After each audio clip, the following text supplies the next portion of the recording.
عمارہ بن رویبہ رضی اللہ عنہ کہتے ہیں کہ اہل بصرہ میں سے ایک آدمی نے ان سے پوچھا اور کہا، آپ مجھے ایسی بات بتائیں جو آپ نے رسول اللہ صلی اللہ علیہ وسلم سے سنی ہو۔ انہوں نے کہا، میں نے رسول اللہ صلی اللہ علیہ وسلم کو فرماتے سنا ہے، وہ آدمی جہنم میں داخل نہ ہوگا جس نے سورج نکلنے سے پہلے اور سورج ڈوبنے سے پہلے نماز پڑھی۔ اس شخص نے کہا، کیا آپ نے یہ بات رسول اللہ صلی اللہ علیہ وسلم سے سنی ہے؟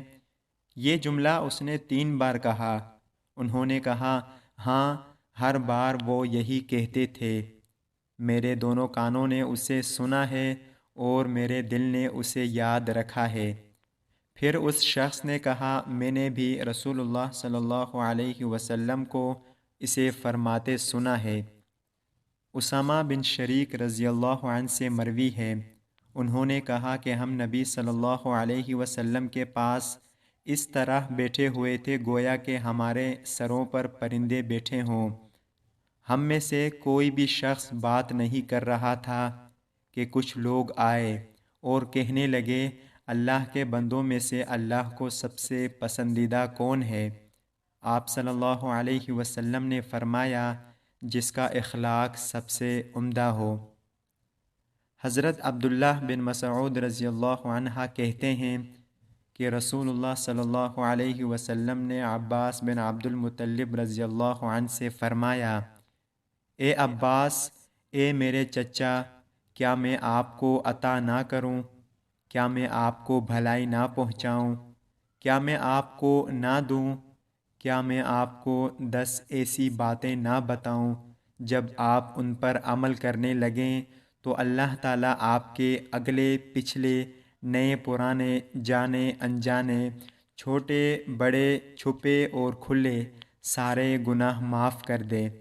وہ 10 باتیں یہ ہیں: آپ 4 رکعت نماز پڑھیں، ہر رکعت میں سورہ فاتحہ اور کوئی ایک سورت پڑھیں۔ جب پہلی رکعت کی قرات کر لیں تو حالت قیام ہی میں 15 مرتبہ سبحان اللہ والحمد للہ ولا الہ الا اللہ واللہ اکبر کہیں۔ پھر رکوع کریں تو یہی کلمات حالات رکوع میں 10 بار کہیں۔ پھر جب رکوع سے سر اٹھائیں تو یہی کلمات 10 بار کہیں۔ پھر جب سجدے میں جائیں تو حالات سجدے میں 10 بار یہی کلمات کہیں۔ پھر سجدے سے سر اٹھائیں تو یہی کلمات 10 بار کہیں۔ پھر دوسرا سجدہ کریں تو 10 بار کہیں، اور پھر جب دوسرے سجدے سے سر اٹھائیں تو 10 بار کہیں۔ تو اس طرح یہ ہر رکعت میں 75 بار ہوا۔ یہ عمل آپ 4 رکعتوں میں کریں۔ اگر پڑھ سکیں تو ہر روز 1 مرتبہ اسے پڑھیں، اور اگر روزانہ نہ پڑھ سکیں تو ہر جمعے کو 1 بار پڑھ لیں۔